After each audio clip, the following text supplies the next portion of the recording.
Olá pessoal, meu nome é Marcos Botelho, sou pastor presbiteriano em uma igreja em Pinheiros, São Paulo, e desde 2004 sou professor de teologia e hermenêutica bíblica, a arte de interpretar os textos sagrados.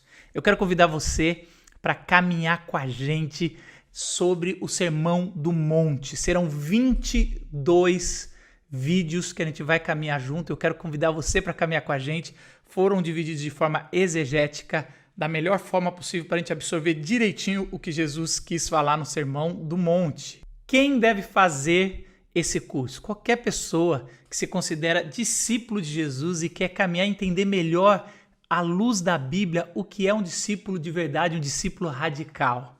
Como a gente vai estudar isso?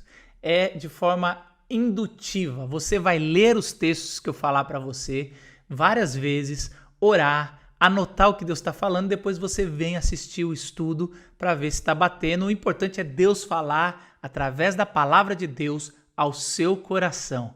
Por que eu escolhi o Sermão do Monte? Tem muita gente pedindo Romanos, Apocalipse, mas eu acredito que no tempo que a gente vive hoje, é importante a gente falar sobre o Sermão do Monte. Primeiro porque o Sermão do Monte é o discurso de Jesus, ou o discurso de um ser humano mais repetido e mais falado da história. Nenhum outro discurso foi mais lido, mais comentado, que mais pessoas escreveram do que o Sermão do Monte. Porque o Sermão do Monte, Jesus decidiu condensar os seus ensinos para os seus discípulos. Por isso que é tão poderoso o Sermão do Monte.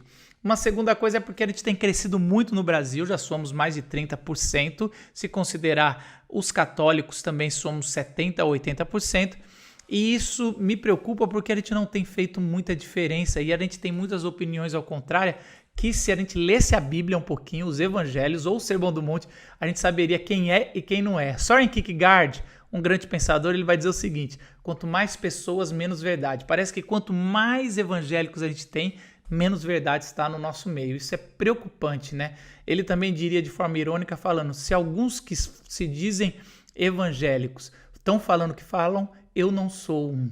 Interessante, para a gente não entrar nesse caminho de ficar falando quem é e quem não é e julgar a árvore, que também está no Sermão do Monte, a gente vai estudar e entender sobre a gente, o que a gente precisa ser, e esse é o propósito. No final do curso, falar: Senhor, eu quero, à luz do Espírito Santo e da Bíblia, parecer mais contigo. Uma coisa que você precisa entender no Evangelho de Mateus é que ele foi escrito para os judeus, para apresentar o Messias, Jesus, para os judeus. E dessa forma, Mateus está de forma clara descrevendo a narrativa do começo do ministério de Jesus como o novo Israel. Então você vai ver da linhagem dele vindo de Abraão, depois você vai ver que ele foi perseguido e foi para o Egito, e depois Deus tira ele do Egito. No começo do ministério ele passa pelo batismo e é como se ao sair do Egito o povo passa pelo Mar Vermelho. Depois Jesus é tentado no deserto e também o povo fica no deserto sendo tentado. E aí Moisés sobe no monte e dá a lei de Deus do Antigo Testamento, da Torá. E Jesus ele sobe ao monte para dar o Sermão do Monte, o que é ser discípulo de Jesus, dessa aliança da graça do Evangelho.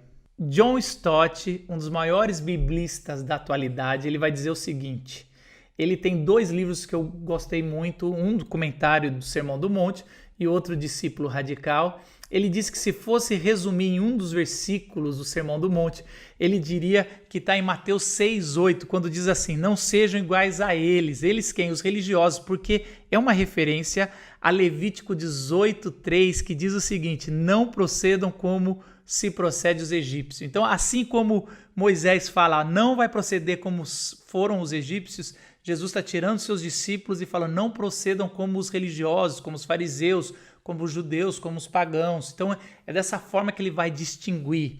Uma outra coisa que John Stott vai dizer é que no Sermão do Monte Jesus vai sempre fazer uma distinção entre ser discípulo e ser algo parecido, mas que não é. Ele vai usar 4 exemplos o tempo todo para dizer o que não é ser um discípulo verdadeiro. Parece, mas não é. Às vezes ele vai usar o fariseu, não seja um fariseu. Às vezes vai usar o mestre da lei. Às vezes vai usar o pagão e às vezes vai usar o judeu. O fariseu representa ser moralista, aquele cara que tudo aparenta ser certinho, mas que no fundo é um sepulcro caiado. Ele vive só pela aparência, ele é bem quisto por todos, mas ele não vive na profundidade. Ele fala que isso não é ser discípulo. Ele também usa o mestre da lei, que é o legalista. Ele acha que por fazer tudo certinho e por entender a Bíblia certinha, as leis, ele vai para o céu pelas obras. E Jesus fala que esse não é o discípulo de verdade. Às vezes Jesus usa o pagão, que é o cara arreligioso. Ele não gosta da religião, ele vive por conta própria. Esse também não é o discípulo de Jesus. E às vezes Jesus usa o judeu, que nasceu, conhece a lei, mas não vive. É um simpatizante. É aquele cara que gosta de Jesus, é bacana, mas nunca corre atrás, não lê a palavra, aparece na igreja só uma vez por ano. E esses, Jesus fala que não são discípulos de verdade, comparado ao que é o discípulo de verdade, que ele vai gastar 3 capítulos falando sobre isso. Portanto, gente, venha com a gente, vamos aprender juntos com a Bíblia o que é ser um discípulo de verdade, estudar as Sagradas Escrituras. Na próxima aula, eu vou falar de Mateus 5, de 1 a 6, as bem-aventuranças, de forma horizontal, para a gente estudar um pouco mais. Leia, veja o que o Espírito fala com você e venha ouvir o próximo vídeo.